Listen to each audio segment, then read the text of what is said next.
Preacher here with the ultimate Fortnite mobile HUD and settings explanation guide. I've made a map to help you with all the things you need for your HUD, whether it be new items or changing things. If you want to find it, you can type Fortnite mobile in the search bar in Creative to find the map, or you can refer to the code in the description that's shown on the screen. This is what the thumbnail looks like. If you use it, I would greatly appreciate a thumbs up and a favorite on the map. The main things that I want to point out in this video are the essential buttons that you need as a Fortnite mobile player. I'm also going to add other buttons that tie into things, and everything will be listed in the timestamps. One of the most essential things in Fortnite mobile, in Fortnite in general, is your builds in your items. So your inventory and how you work it. I have dynamic quick bar slots, which are all individualized. And that's something that I do out of preference. You don't necessarily have to do that. You could do how I have this other example HUD set up, which is with the quick bar, as it's called here. You can find this and other elements in the HUD section. You can see also the dynamic quick bar slots there, and you can have up to 2 of these on the screen. As you can see, the number 0 on the bottom. The locked icon is a feature on mobile called drag and drop. If you have it on, you cannot drag it out of your inventory slot, but if you do have it off, then you can move around your inventory and not as much have to go into it and change those things.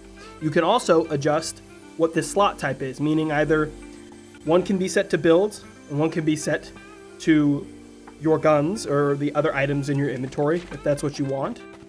And the other way, you can have it to where you use the build button to then toggle like many do and just have one line, and that one you're going to be using the automatic slot.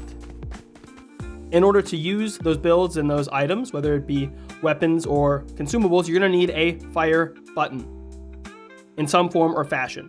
Most of us use this fire button right here, and you can find it down in the buttons section there, but it's a little bit more complex than that. Many mobile players will use auto fire, and if you do that, you at least need to have either the dedicated button in this section over here selected, or you need to have the tap anywhere, and we'll get over to the toggle auto fire later in the thing. And that's because with auto fire, you cannot break builds. So you need some kind of way to actuate your pickaxe or a gun to fire in order to break through the builds. So that's where you find it. One other button that includes firing and building and the things we've already been talking about is this look stick button. It's very crucial for many mobile players, as you put your thumb on the bottom here on the right side of the screen and you can use it to build, and sometimes people use it to shoot depending on how they hold their devices, but generally in 4 fingers you use one index finger to jump, one for the left joystick, and then one for builds and one for, in my case, the bottom right for your thumb there. This is a crucial thing to note, and it can be involved in some other settings that you may or may not use, but this is an important thing to know for building a mobile HUD. That's where it is, and that is a great place to start for getting better if you're wanting to increase, if you don't already have that on your screen, or maybe you wanting to move buttons around. But something to note about that is this fire mode section. Now, this combined ADS+Fire, I have it disabled because I don't use it. You might find this helpful. This is, one of those extra things, non-essential. But it says here you can read the setting on the screen, pause it. But this is what it looks like when you press it on. Just a note in this section, with the continuous fire, please put it on. What it does, it allows us to hold the fire button down, and any guns like pistols or other like shotguns and different things, you can just keep firing no matter what. Great setting, please turn it on. Going along with that is then the ADS button. The ADS button looks just like this, and it is titled as such. Don't get confused with the other one, which we're going to talk about in just a second. This is essential for aiming down sights and any kind of gun, shotgun, right? All of it, sniper, whatever it might be. You need to have this on your screen to be able to play to the best of your abilities. Next is the Canting button, one that you might already be aware of, but it allows you to toggle the scopes and how they zoom in and out, and this works with all of the types of scopes we had from last chapter. There's a portion on the map for you to test it out. These might seem obvious, but this is an exhaustive guide. So you have your jump button, right? We need that to be able to jump and do different things, as well as then the crouch button. The other portion of movement that we have is the sprint button. Make sure you have this on your screen. They've changed the look of it more recently with the stamina being around it, but it is still an essential part of Fortnite and will continue to be so. So make sure it's in a way where you can activate it quickly and easily and not interrupt how you set up your HUD. That needs to be considered along with the other movement buttons. Next is one that it gets a lot of questions because of the Oni mask, but it's the secondary fire button. You find it here in the button section on the bottom of the screen here, slide, and you can find it there. Put it out and put it wherever you need it on the screen and having it available for you. There's also the tertiary one, which we'll talk about in a moment. The secondary one, we have a section here in the map for you to show all these things. You see 3 different items that are currently in the game right now in my inventory, and I'm going to show them off and how you use the secondary button with each of them. You have the Typhoon blade that has this movement attack. You have the Oni mask, which is how you teleport with it using the secondary fire button. And then you have the former blade that is used then for you to be able to do the dash movement attack. So if you've been wondering how to find the button, this is how you find it. And these are all the items that I've been able to find that use the secondary fire button. There could be more in the future, so make sure you're aware of this button. This is how you find it, that's how you put it on there, and how you use it. And I will continue to update this map with the different things that satisfy the portions that are in this map to help us play Fortnite Mobile better. Another thing is the resource selector and being able to see not only how many builds you have, but to be able to select it. I use this one, it's called resources. I have trouble with the other one, I don't know why exactly, but this is the one that I use, and I have it in these edit links being available for me to use.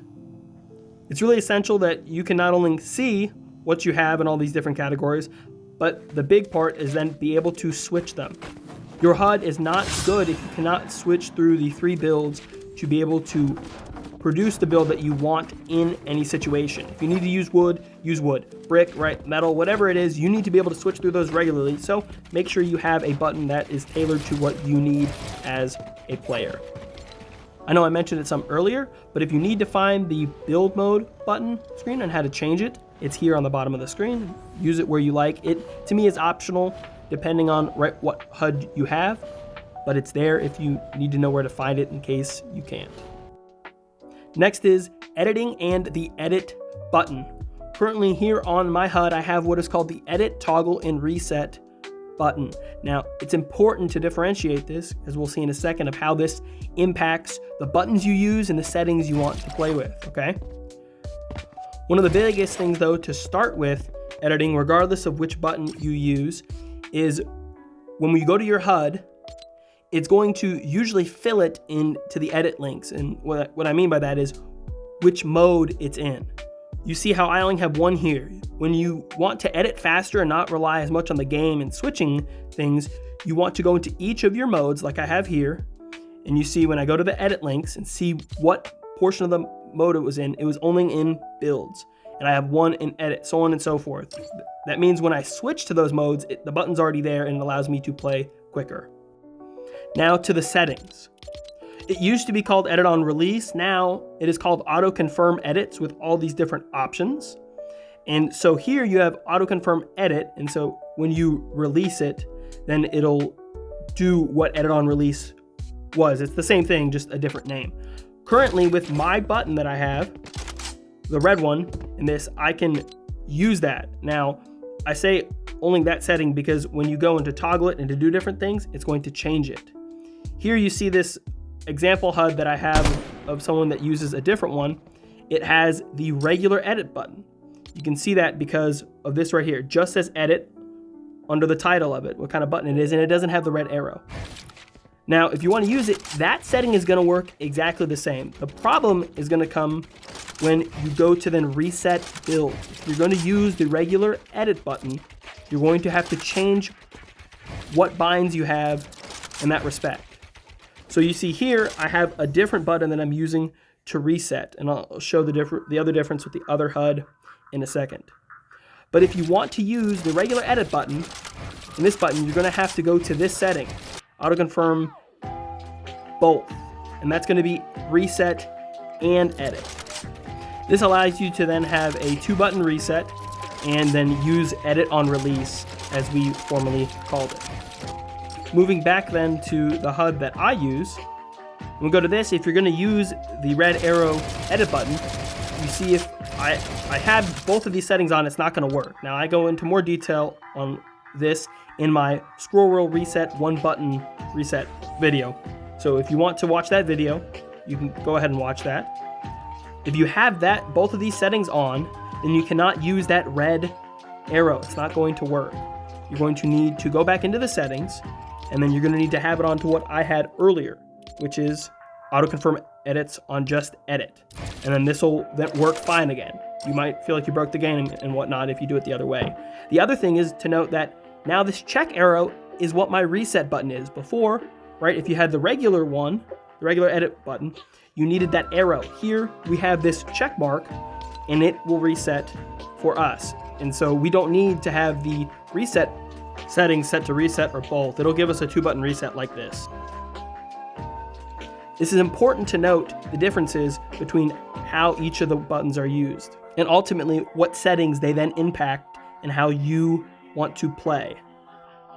Next, we have the throw consumable button, which can be found on the bottom of the buttons there and put on your screen here for you to be able to use. This is important because you might need it in team modes as well as solos if you want to get out of storm, throw a med kit, and heal. So you just put it on the screen and it works just like this. Definitely an essential button for the game, regardless of what team mode you're in, but one we might forget about putting on our screen at times. Next is the trap slot. If you're playing reload or OG, you're going to want to have this on your screen. Now for me, with the dynamic quick bar slot, it's a little bit different. But if you have the regular quick bar, like we've shown earlier and here is shown, the trap, when you pick it up, will show in that area, or if you have the automatic slots, it'll then show when you switch into the build mode on your screen. Make sure you're doing that. If you have the dynamic hotbar slots, like I do, you're gonna need to make sure to designate that on your screen, like you see I have with the number 6, and the trap is there. You can't get more essential than the use button. You use to open chests, doors, all kinds of things that interact with everything. That's what it looks like. You need to have it on your screen. And if you do, maybe you'll get lucky and get a mythic goldfish. The other one is a bit harder to test in creative because of the nature of the secondary use button. It has a number 2 on it. It is very crucial that you have this on your screen. It is essential for a few core mechanics of the game. The biggest being able to move down but not out bodies, or as we generally call them, knocked bodies. You can do this with enemies, as you see here in the clip that I'm showing from a game, or with your teammates. So if you need to move a teammate to be able to res safer, or you need to move an enemy to be able to eliminate them in a safer place and get them out of the way if you're tarping an end game or in a sticky situation, you need to have this button available to use it for that. The other thing that it can be used for is putting foraged items into your inventory. Like you see the mushroom here. The top button, right, the regular use button is used to eat it up if you want to eat it up instantly there in that moment. And then the other one, the secondary use one, is used for putting it in your inventory if you want to save it for later. This was really big when we had cabbages and some of the other things on the map that we could use.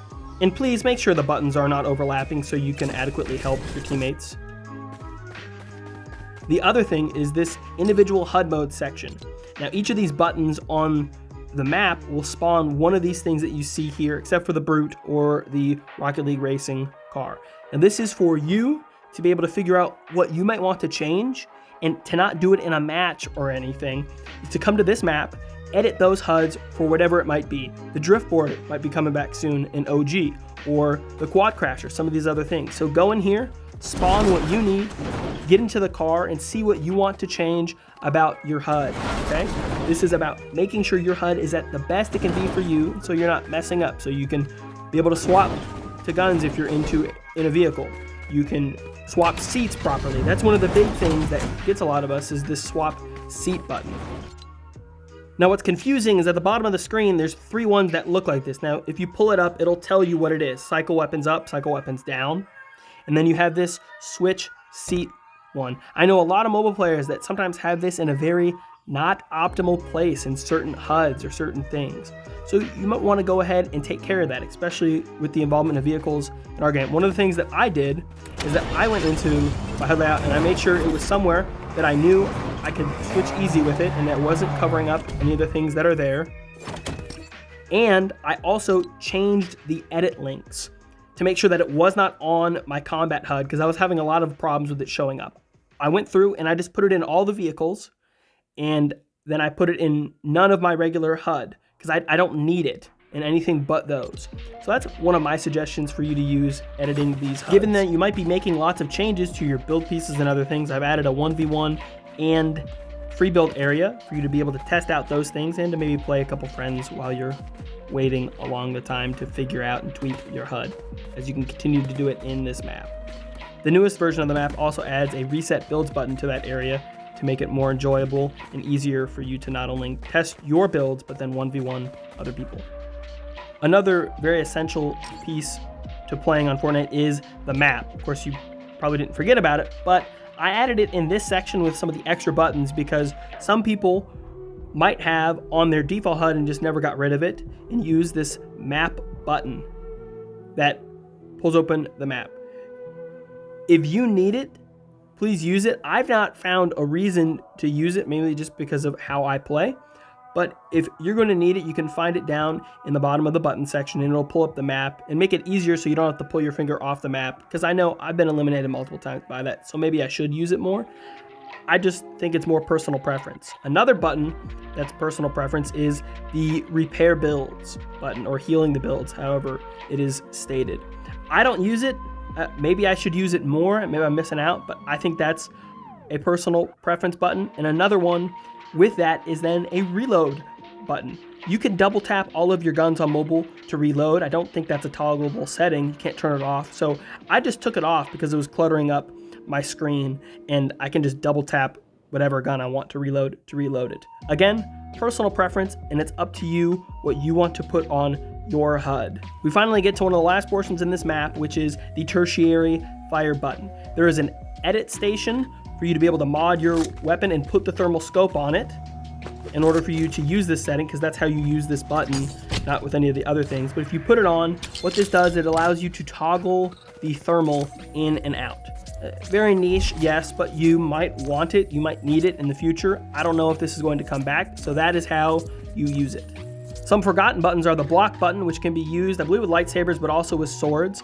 Doesn't really get to see much use now, but it is there in case you need to know for the future.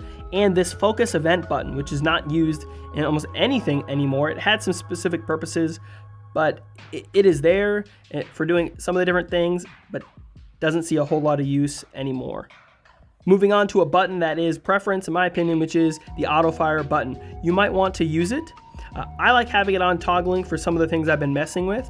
If you want to use our former fire settings, you might want to be using this setting, this button, to be able to toggle it so you could double tap or use your dedicated fire button, as well as use auto fire when needed. Because again, you're going to need some way to break builds and the different things that are there, and maybe you just don't want to use auto fire all the time.